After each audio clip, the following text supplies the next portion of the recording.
Right, so as you might know, it is 2021. We've said goodbye to 2020, but just before we do that, in the tradition of this channel, I would like to reflect on the past events of 2020. But before that, I'd like to say a big thank you to you. Thank you so much for supporting me last year and probably the last year before that, or whenever you've started supporting me, and thank you so much, and let's see what we can do together in 21. Now, before reflecting on the brilliance of my 2020, I think the main thing that I can share with you all that I learned last year was the beauty of truly believing in yourself and following what felt right. I committed to something that I truly believed in, regardless of how sensible it seemed or anything, and I just went with what I believed, and I believed in myself, and I followed something that I thought could make me happy.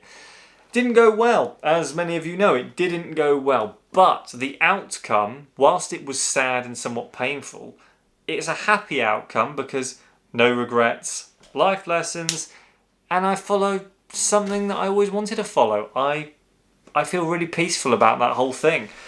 I have no underlying feelings of anything really. It's all sorted. It's done. And that is the beauty of following something that you truly believe in. And later on in the year, I also had to mend my mind again to realise that success isn't just being successful and getting a thing or being a thing. It's enjoying the process of getting there. It's not about whether you win or lose, because if you're actually pursuing your ultimate, they're both the same thing. You win just by playing and believing in yourself enough to make something like that happen. Well, now I've just shared with you my divine wisdom, it's now time to reflect on the events of 2020. I decided writing was massively irritating. The actual process of writing really began to rub me up the wrong way. It's literally like sitting an English exam. You can't just write a good paragraph and think, what great value I've added, that's great. You have to think, oh, is the grammar correct? Is that comma there? Can you start a sentence with this? Have I used this word too many times? You become a literary nerd. Oh. It becomes an absolute headache. You go there and you sit an English exam, you think, yes, let's do some writing, it'll be fun, I want to get my message out there. No, sit there and become a literary nerd. There's so many rules, and it was annoying me that I was doing all this just to impress somebody else, the editor, the reader, the friggin' whoever takes it, the publisher. And I was trying to impress them. I'm thinking, I'm the one with the value here, I'm supposed to be impressing you. I developed an irrational hatred for the editor, the publisher, the reader, and the English language itself. I span round in a chair. I was interviewed for the first time by the almighty Mike Wang. Tables are turned.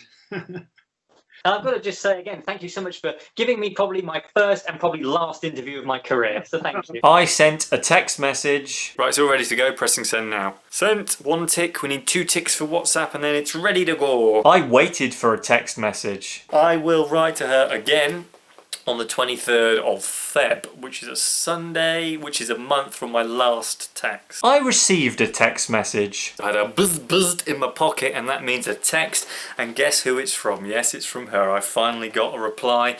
It's currently the 12th of February, so it has been well over a month since I've heard, but that's fine.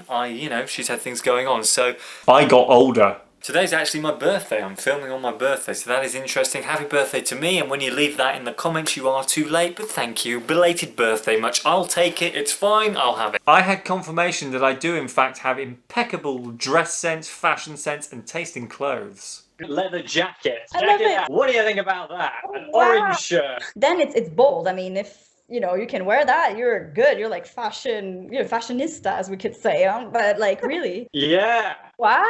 Oh, wow. I feel like that's amazing. I feel like that's your personality. I got something in my eye. Something went in my eye. Something blew up and went straight in. It wasn't an eyelash from me. It was something solid, and it's actually still in the corner of my eye. I experienced deep sadness.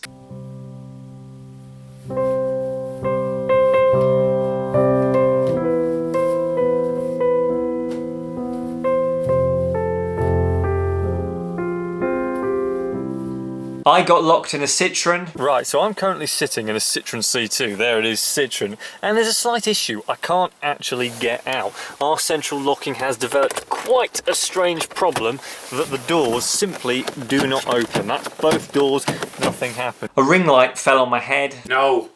No! No! God! No! This isn't good! I made friends with a sweet potato that looks like a bird. What have you got in your hand? A new friend. This is a sweet potato that looks like a bird.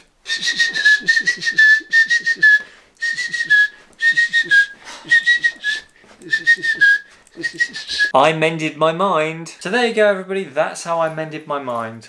And I hope you found this helpful. And something else happened in 2020, but I can't seem to remember it. It can't have been particularly big or important.